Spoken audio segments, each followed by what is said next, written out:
Yo, detective, who's this? He's my new partner, Bricks. We're here to play bad cop, worse cop. Your friend Tap. Where is he? Man, fuck you. Compared to traditional Battlefield games, Hardline moves at a much quicker pace thanks to faster foot speed and more lethal weaponry. Just like in Counter-Strike, running with a pistol equipped helps players move faster, emphasizing mobility.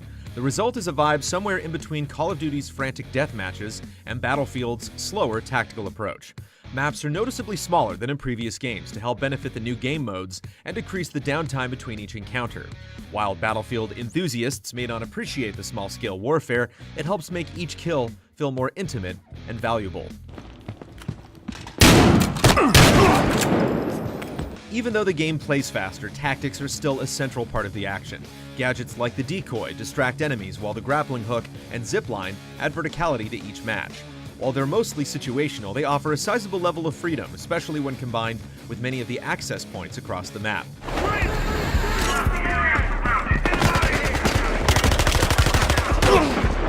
The single-player campaign puts you in the role of Nick Mendoza, a Miami police officer fighting the war on drugs. The presentation replicates a TV series complete with episode recaps and a Netflix-style countdown. Thankfully, the central focus is on the characters themselves rather than large-scale set pieces, and the people you meet offer legitimate reasons to see the story unfold. So maybe you do a job and you gotta clean it up yourself. And in those cases, Stealth is always a viable option in the campaign thanks to the new arrest mechanic. You can flash your badge at up to 3 enemies at once and hold them at gunpoint, but if you act too slowly afterward, they'll open fire. Additionally, you can throw shell casings to lure enemies and in certain situations, bypass them altogether. Throughout each episode, there are specific characters that have arrest warrants that award bonus points and unlocks to your arsenal, as well as evidence that offers greater context into the larger story. When combined with a heavy emphasis on non-lethal takedowns, the world feels grounded and your actions impactful. Suspect down! In addition to Battlefield's marquee Conquest mode and Team Deathmatch, there are 5 brand new modes unique to Hardline. Heist tasks the criminals to break into a guarded location by planting a bomb with a 30-second fuse. After the breach, they have to retrieve 2 packages and take them to a randomly generated drop-off point to wait for extraction. The 3-stage dynamic of Heist mode strikes a beautiful balance of attacking, defending, and chasing that requires you to change tactics on the fly and adapt to the situation. Blood Money is another welcomed addition. In this deadly game of cat and mouse, both sides have to steal from a central point on the map and return to their base with the goods. The caveat is that the stash can be looted by the opposing team, adding a risk versus reward element to each game. The majority of maps have great vantage points to watch all 3 locations, and setting up a sniper perch to survey each valuable point is empowering. Hotwire doesn't fare as well as the other new modes and fails to deliver on the thrill of high-speed police chases. There are specific vehicles on the map that act as mobile conquest points, and simply driving them at high speeds accumulates points. However, on small maps it boils down to driving in circles, and on larger maps eliminating the vehicles is difficult due in part to the lack of anti-vehicle weaponry. Lastly, Crosshair and Rescue were aimed at the esports community and emphasized teamwork above all else.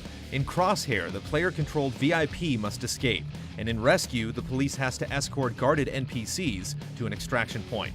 Both modes are reminiscent of Counter-Strike with no respawns and small 5 versus 5 teams.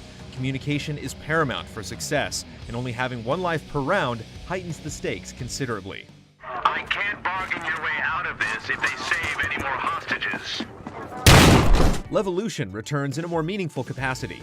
While most of the set pieces are smaller in scope, they have a larger impact on matches. For example, in Dust Bowl, a massive sandstorm engulfs the entire map, leaving players with minimal visibility. In Derailed, when the bridge collapses, the capture point changes locations and creates new driving lanes. It's thrilling when these events make you adapt to your surroundings in critical and unpredictable ways. Overall, destruction is toned down compared to other games in the franchise. There are no tanks demolishing everything in sight. Heavy machine guns and rocket launchers are now scattered across the map as battle pickups rather than loadout weapons. Hardline can still get chaotic, but it's far more grounded than the war-torn streets of Russia or China. This is both a good and a bad thing, as vehicular chaos is what sets Battlefield apart from other shooters, but it can create more meaningful encounters. All units, please stand by. Relaying further details. Multiplayer progression is more streamlined to help alleviate the grind. Instead of having to play each class for hours to unlock the best weapons, you earn cash as you play. You can then spend it freely on which weapons and gadgets best fit your playstyle, granting you more freedom to get what you want. As of launch day, there haven't been any notable connection or server issues on the PlayStation 4 version. Connecting with friends is easy, and the problems the Battlefield 4 experienced have yet to appear in Hardline. While Hardline isn't the Battlefield you may be used to, it offers a unique approach that will surely please fans of the genre. The campaign is a big step up from previous entries, and while the multiplayer anarchy has been trimmed down, the gameplay in its place is more tactical and intimate. Ready! Detonated the charge.